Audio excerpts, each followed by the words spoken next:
So ಈಗ ಮಂಡ್ಯ ಬಿಸಿ ಆರಂಭ ಆಗಿದೆ ಸಿದ್ದರಾಮಯ್ಯನವರಿಗೆ. ಮಂಡ್ಯ ಬಿಸಿ, ಸೋಮವಾರದ ಬಿಸಿ. ರಾಜ್ಯಪಾಲರ ನೋಟಿಸ್ ವಿರುದ್ಧ ಕ್ಯಾಬಿನೆಟ್ ಈಗಾಗಲೇ ಒಂದು ನಿರ್ಣಯವನ್ನು ಕೈಗೊಂಡಿದೆ. ಶೋಕಾಸ್ ನೋಟಿಸ್ ಅನ್ನ ವಾಪಸ್ ಪಡೀರಿ ಅಂತ ಅಡ್ವೈಸ್ ಮಾಡಿದ್ದಾರೆ ರಾಜ್ಯಪಾಲರಿಗೆ. ನಿನ್ನೆ ನಡೆದಂತ ಮಂತ್ರಿ ಪರಿಷತ್ನ ಸಭೆ, DCM DK ಶಿವಕುಮಾರ್ ಅವರ ನೇತೃತ್ವದಲ್ಲಿ ನಡೆದಂತ ಸಭೆ, ಅದರಲ್ಲಿ ರಾಜ್ಯಪಾಲರು ಕೊಟ್ಟಿರುವ ನೋಟಿಸ್ ಅನ್ನ ವಾಪಸ್ ಹಿಂಪಡಿಬೇಕು ಅನ್ನುವಂತ ಮನವಿ ಮಾಡಿಕೊಂಡಿದ್ದಾರೆ. ನಿನ್ನೆಯೇ ಅದನ್ನ ರಾಜಭವನದ ಕಚೇರಿಗೆ ಕಾಂಗ್ರೆಸ್ ಕಳಿಸಿದೆ. ಆದರೆ ರಾಜ್ಯಪಾಲರು ಮಾತ್ರ ದೆಹಲಿಯಲ್ಲಿದ್ದಾರೆ. ಪೂರ್ವ ನಿಯೋಜಿತ ಕಾರ್ಯಕ್ರಮಗಳ ಹಿನ್ನೆಲೆಯಲ್ಲಿ ಅವರು ಬುಧವಾರನೇ ದೆಹಲಿಗೆ ಹೋಗಿದ್ರು. ಸೊ ಸೋಮವಾರ ಗವರ್ನರ್ ಗಮನಕ್ಕೆ ಅಧಿಕಾರಿಗಳು ತರ್ತಾರೆ ಏನೇನಾಗಿದೆ ಅಂತ. ಅವತ್ತೇ ಪರಿಶೀಲನೆ ಮಾಡಿ ತೀರ್ಮಾನವನ್ನು ರಾಜ್ಯಪಾಲರು ಕೈಗೊಳ್ಳುತ್ತಾರೆ.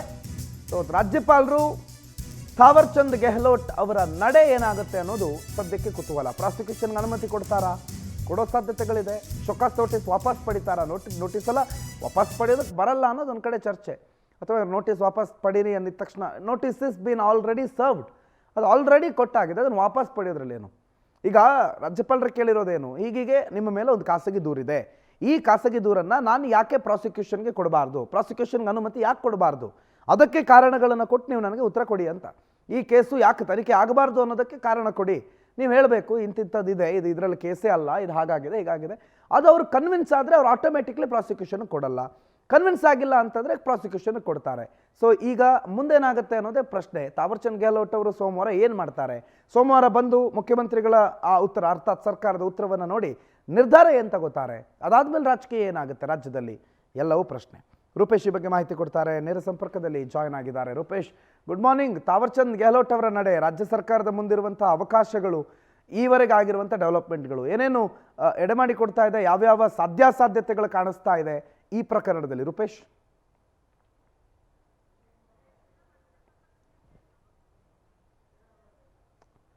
ರೂಪೇಶ್ ಅವ್ರನ್ನ ಮತ್ತೆ ಸಂಪರ್ಕ ಮಾಡಿ ಮಾತನಾಡಿಸೋಣ. ಸೊ ಬಟ್ಟಾರೆ ಇಲ್ಲಿ ಮುಖ್ಯಮಂತ್ರಿಗಳು ಒಂದು ರೀತಿ ಅವರ ತಲೆ ಮೇಲೆ ತೂಗುಗತ್ತಿ ತೂಗ್ತಾ ಇರೋದಂತೂ ನಿಚ್ಚಳ. ಇಲ್ಲಿ ಪ್ರಾಸಿಕ್ಯೂಷನ್ಗೆ ಅನುಮತಿ ಆಯಿತು, ಅನುಮತಿ ಸಿಕ್ತು ಅಂತಂದರೆ ರಾಜ್ಯದ ಮುಖ್ಯಮಂತ್ರಿ ಬದಲಾವಣೆ ಆದರೂ ಕೂಡ ಆಶ್ಚರ್ಯ ಇಲ್ಲ. ನೀವು ಮತ್ತೊಬ್ಬರು ಮುಖ್ಯಮಂತ್ರಿಯನ್ನು ಕೇವಲ 1 ವರ್ಷದ ಅವಧಿಯಲ್ಲೇ ನೋಡಿದ್ರು ಅಂತ ಆಶ್ಚರ್ಯ ಇಲ್ಲ. ಆದರೆ ಸಿದ್ದರಾಮಯ್ಯನವರು ಕಳಂಕರಹಿತ ರಾಜಕಾರಣ ಮಾಡ್ಕೊಂಡು ಬಂದವರು. ಸಮಾಜವಾದದ ಸಿದ್ಧಾಂತಗಳ ಮೇಲೆ, ದೇವರಾಜ ಅರಸು ಬಿಟ್ಟರೆ ಹಿಂದುಳಿದ ವರ್ಗಗಳಿಗೆ ಒಬ್ಬರು ಜನನಾಯಕ ಅಂತ, ಮಾಸ್ ಲೀಡರ್ ಅಂತ ಕಾಣಿಸ್ಕೊಂಡಿರೋದು ಸಿದ್ದರಾಮಯ್ಯನವರೇ. ಹಾಗೆ ದೇವರಾಜ ಅರಸು ಅವರ ಕಾಲದಲ್ಲಿ ಕೊನೆಯ ಹಂತದಲ್ಲಿ ಬಂದಂಥ ಕಳಂಕಗಳು ಅದೇ ರೀತಿಯಲ್ಲಿ ಈಗ ಇವರ ಸಂಧ್ಯಾಕಾಲ, ಏನು ಸೂರ್ಯಾಸ್ತದ ಕಾಲ ಅಂತ ನಾವೇನು ಹೇಳ್ತೀವಿ, ರಾಜಕಾರಣದ ಪೀಕಲ್ಲಿರುವಂಥ ಸಿದ್ದರಾಮಯ್ಯನವರಿಗೆ ಈ ಸಂದರ್ಭದಲ್ಲಿ ಈ ಕಳಂಕ ಬೇಕಾಗಿರಲಿಲ್ಲ.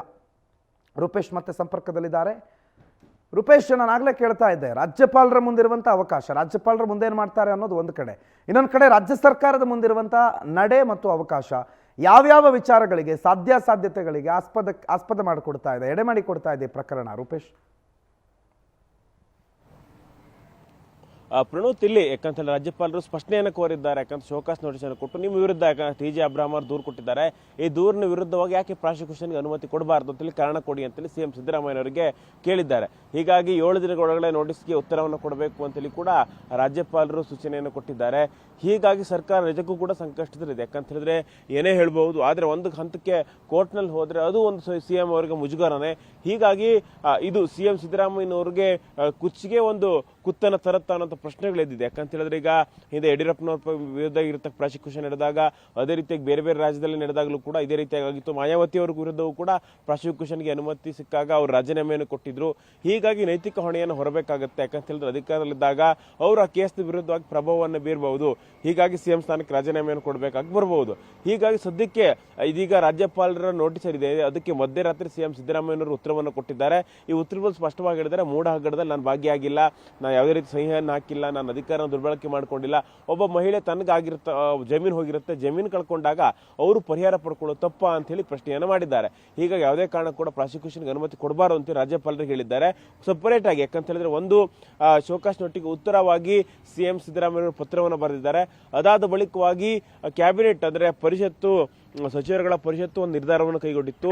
ಹೀಗಾಗಿ ಅರ್ಜಿಯನ್ನು ಹಿಂಪಡಿಬೇಕು ರಾಜ್ಯಪಾಲರು ಅಂತ ಹೇಳಿ ಮನವಿಯನ್ನು ಮಾಡಿಕೊಂಡಿತ್ತು, ಸಲಹೆಗಳನ್ನು ಕೊಟ್ಟಿತ್ತು, ನಿರ್ಧಾರವನ್ನು ಕಳಿಸಿಕೊಟ್ಟಿತ್ತು. ಹೀಗಾಗಿ ಇದು ಎರಡನ್ನು ಕೂಡ ರಾಜ್ಯಪಾಲರಿಗೆ ಈಗ ಕಳಿಸಲಾಗಿದೆ. ರಾಜ್ಯಪಾಲರು ಮುಂದೇನು ಮಾಡ್ತಾರೆ ಅನ್ನೋದ್ರ ಮೇಲೆ ಸರ್ಕಾರದ ನಡೆ ನಿಂತಿದೆ. ಎಲ್ಲೋ ಒಂದ್ ಕಡೆಗೆ ಪ್ರಾಸಿಕ್ಯೂಷನ್ಗೆ ಅವರು ಅನುಮತಿ ಕೊಟ್ಟಿದ್ದೇ ಹೌದಾದ್ರೆ ಮತ್ತೆ ಪುನಃ ಸರ್ಕಾರಕ್ಕೆ ಸಂಕಷ್ಟ ಆಗುತ್ತೆ. ಹೀಗಾಗಿ ಅದ್ರ ವಿರುದ್ಧವಾಗಿ ಹೈಕೋರ್ಟ್ಗೆ ಹೋಗಬಹುದು. ಒಂದಿಷ್ಟು ಪ್ರಕರಣಗಳು ಹೈಕೋರ್ಟ್ ತಡೆ ಕೊಟ್ಟಿದ್ದು ಕೂಡ ಉದಾಹರಣೆಗಳಿದೆ. ಆದ್ರೆ ಈ ಯಾವ್ದು ಗ್ರೌಂಡ್ಸ್ ಅನ್ನ ಹೈಕೋರ್ಟ್ ಪರಿಗಣಿಸಿ ನೋಡ್ಬೇಕಾಗತ್ತೆ. ಹೀಗಾಗಿ ಪ್ರಾಸಿಕ್ಯೂಷನ್ಗೆ ಅನುಮತಿಯನ್ನು ಕೊಟ್ಟರೆ ಎಫ್ಐಆರ್ ದಾಖಲಾಗುತ್ತೆ. ಎಫ್ಐಆರ್ ದಾಖಲಾಗಿ ತನಿಖೆ ಮಾಡಲಿಕ್ಕೆ ಆರಂಭ ಆಗುತ್ತೆ.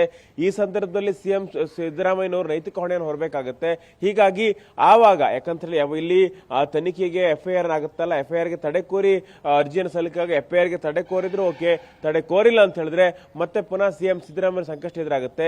ಹೀಗಾಗಿ ಕಾನೂನಿನ ಮೂಲಕವೇ ಹೋರಾಟವನ್ನು ಮಾಡಬೇಕು ಅಂತ ಸಿಎಂ ಸಿದ್ದರಾಮಯ್ಯ ನಿರ್ಧಾರ ಮಾಡಿದ್ದು ಎಲ್ಲಾ ಕಾನೂನು ತಜ್ಞರ ನಿನ್ನೆ ಸಭೆ ಉಪಹಾರ ಕೂಟಕ್ಕೆ ಸಚಿವರುಗಳಿಗೆ ಮಾತ್ರ ಆಹ್ವಾನ ಇತ್ತು. ಆದ್ರೆ ಈ ಸಭೆಗೆ ಇಲ್ಲಿ ಎಜಿನ ಕೂಡ ಬರ್ಲಿಕ್ಕೆ ಹೇಳಿದ್ರು, ಮೂಡ ಅಧ್ಯಕ್ಷರು ಕೂಡ ಬರ್ಲಿಕ್ಕೆ ಹೇಳಿದ್ರು. ಇವ್ರ ವಿರುದ್ಧವಾಗಿ ಅವರ ಮೂಲಕವಾಗಿ ಸಮಗ್ರವಾಗಿರ್ತಕ್ಕಂಥ ಸಲಹೆಗಳನ್ನು ಪಡ್ಕೊಂಡಿದ್ದಾರೆ. ಏನೇನು ಮಾಡಬಹುದು, ಏನೋ ಸಾಧ್ಯತೆಗಳಿದೆ ಎಲ್ಲವನ್ನೂ ಕೂಡ ತಿಳಿದುಕೊಂಡಿದ್ದಾರೆ. ಹೀಗಾಗಿ ಕಾನೂನು ಸಮರ ಪ್ರಾಸಿಕ್ಯೂಷನ್ಗೆ ಅನುಮತಿ ಕೊಟ್ಟಿದ್ದೆ ಹೋದಾದ್ರೆ ಕಾನೂನು ಸಮರಕ್ಕೆ ಸಿಎಂ ಮುಂದಾಗಿದ್ದಾರೆ. ಅದೇ ರೀತಿಯಾಗಿ ಬಿಜೆಪಿ ದೊಡ್ಡ ಮಟ್ಟಕ್ಕೆ ಹೋರಾಟವನ್ನು ಮಾಡ್ತದಲ್ಲ, ಈ ಡ್ಯಾಮೇಜ್ ಕಂಟ್ರೋಲ್ ಕೂಡ ಆ ಪಾದಯಾತ್ರೆ ದಾರಿ ಉದ್ದಕ್ಕೂ ಒಂದಿಷ್ಟು ಪತ್ರಿಕಾಗೋಷ್ಠಿ ಇರ್ಬೋದು, ಒಂದಿಷ್ಟು ಕಾರ್ಯಕ್ರಮ ಹಾಕೊಂಡು. Okay, right. Thank you Rupesh ಮಾಹಿತಿಗೆ. ಇನ್ನೊಂದು ಕಡೆನಲ್ಲಿ ಈಗ ಈ ಸರ್ಕಾರದ ವಿರುದ್ಧ ದೋಸ್ತಿ ಪಾದಯಾತ್ರೆ ನಡೀತಾ ಇದೆ. 3ನೇ ತಾರೀಕು ಪಾದಯಾತ್ರೆ ನಡೆಸುವ ವಿಚಾರದಲ್ಲಿ ಈಗ ಒಂದು ಫೈನಲ್ ಡಿಸಿಷನ್ಗೆ ದೋಸ್ತಿ ಪಡೆ ಬಂದಂಗಿದೆ. ಮೊನ್ನೆ ಬ್ರೇಕಪ್ಪು, ಅದಾದ್ಮೇಲೆ ಪ್ಯಾಚಪ್ಪು, ಈಗ ಮತ್ತೆ ಎಲ್ಲ ಒಟ್ಟಿಗೆ ಸೇರಿ ಕೇಂದ್ರ ಸಚಿವ ಎಚ್ ಡಿ ಕುಮಾರಸ್ವಾಮಿ ಅವರ ಬೇಡಿಕೆಗಳಿಗೆ ಮಣಿದು ಕೊನೆಗೂ ಪ್ರೀತಂ ಗೌಡರನ್ನು ಹೊರಗಡೆ ಇಟ್ಟು ಪಾದಯಾತ್ರೆ ನಡೆಸೋದಕ್ಕೆ ಒಪ್ಪಿಗೆಯನ್ನು ಸೂಚಿಸಲಾಗಿದೆ. ಹಾಗಾಗಿ ನಾಳೆಯಿಂದ ಬೆಂಗಳೂರು ಟು ಮೈಸೂರು ಪಾದಯಾತ್ರೆ ಆರಂಭ ಆಗುತ್ತೆ. ಬಿಜೆಪಿ ಜೆಡಿಎಸ್ ಕಾಲ್ನಡಿಗೆ ಮುಖಾಂತರ ಹೋರಾಟವನ್ನು ಆರಂಭ ಮಾಡ್ತಾರೆ. ಮೂಢ ಹಗರಣವನ್ನ ಖಂಡಿಸಿ ಪಾದಯಾತ್ರೆಗೆ ದೋಸ್ತಿ ಸಜ್ಜಾಗಿದ್ದಾರೆ. ಸರ್ಕಾರದ ವಿರುದ್ಧ ಪಾದಯಾತ್ರೆ ನಡೆಸ್ತಾರೆ. ಮೂಢ ಹಗರಣದಲ್ಲಿ ಆ ವಿಚಾರಕ್ಕೆ ಸಂಬಂಧಪಟ್ಟಂತೆ ಅತಿ ದೊಡ್ಡ ಪಾದಯಾತ್ರೆ ಇದು. ಒಂದ್ ಕಡೆ ಬಿಜೆಪಿದು, ಒಂದ್ ಕಡೆ ಜೆಡಿಎಸ್ದು ಎಲ್ಲ ಒಟ್ಟಾದ್ರೂ ಒಟ್ಟಿಗೆ ನಡೀತಾರೆ ಅಂತ ಆಯ್ತು, ದಿನಾಂಕ ಬದಲು ಮಾಡಿ ಅಂತ ಆಯ್ತು, ಮುಂದೂಡಿ ಅಂತ ಆಯ್ತು, ಆಮೇಲೆ ನಮ್ದಿಲ್ಲ ನೈತಿಕ ಬೆಂಬಲ ಅಂತ ಆಯ್ತು. ಫೈನಲಿ ಒಂದು ಸಂಧಾನ ಸಭೆ ನಿನ್ನೆ ಕೇಂದ್ರ ಸಚಿವ ಎಚ್ ಡಿ ಕುಮಾರಸ್ವಾಮಿ ಅವರ ನೂತನ ಸಂಸತ್ ಭವನದ ಕಚೇರಿಯ ಒಳಗಾಯಿತು. ಆ ಸಭೆಯಲ್ಲಿ ರಾಧಾ ಮೋಹನ್ ದಾಸ್ ಅಗರ್ವಾಲ್ ಇದ್ರು, ಬಿಜೆಪಿ ರಾಜ್ಯಾಧ್ಯಕ್ಷ BY ವಿಜಯೇಂದ್ರ ಇದ್ರು, ಪ್ರಹ್ಲಾದ್ ಜೋಶಿ ಇದ್ರು, ಬಹಳ ಜನ ನಾಯಕರು, ಮಲ್ಲೇಶ್ ಬಾಬು ಇದ್ರು, ಬಂಡೆಪ್ಪ ಕಾಶಂಪುರ್ ಇದ್ರು. ಇವರೆಲ್ಲರ ಸಮ್ಮುಖದಲ್ಲಿ ಕೊನೆಗೂ ಕುಮಾರಸ್ವಾಮಿ ಅವರ ಬೇಡಿಕೆಗಳಿಗೆ ಮಣಿದಿದ್ದಾರೆ. ಕುಮಾರಸ್ವಾಮಿ ಅವರು ಹೇಳಿದ್ದಂಥ ಕಂಡೀಷನ್ಗೆ ಒಪ್ಕೊಂಡಿದ್ದಾರೆ. ಈ ಪ್ರೀತಂ ಗೌಡ್ರು ಇದ್ದಾರಲ್ಲ, ಪಾಪ ಪ್ರೀತಂ ಗೌಡ್ರ ಮುಂದಾಳತ್ವ ಅಂತ ಏನಾಗಿತ್ತು, ಈಗ ಪ್ರೀತಂ ಗೌಡ್ರ ಮುಂದಾಳತ್ವ ಏನೂ ಇಲ್ಲ. ಇದರಲ್ಲಿ ಎಲ್ಲರೂ ನಾಯಕರೇ, ನಾವೆಲ್ಲರೂ ಒಟ್ಟಿಗೆ ಹೋಗೋದು, ಇಲ್ಲಿ ಯಾರೂ ಲೀಡ್ ಮಾಡಲ್ಲ, ಉದ್ಘಾಟನೆ ಒಂದು ಕುಮಾರಸ್ವಾಮಿ ಮಾಡ್ತಾರೆ, ಆಮೇಲೆ ಯಡಿಯೂರಪ್ಪನೂ ನಮ್ಮ ಜೊತೆ ಇರ್ತಾರೆ ಅಷ್ಟೇ ಅಂತ ಹೇಳಿ ತ್ಯಾಪೆ ಸೇರುವ ಪ್ರಯತ್ನ ಆಗಿದೆ. We'll be right back.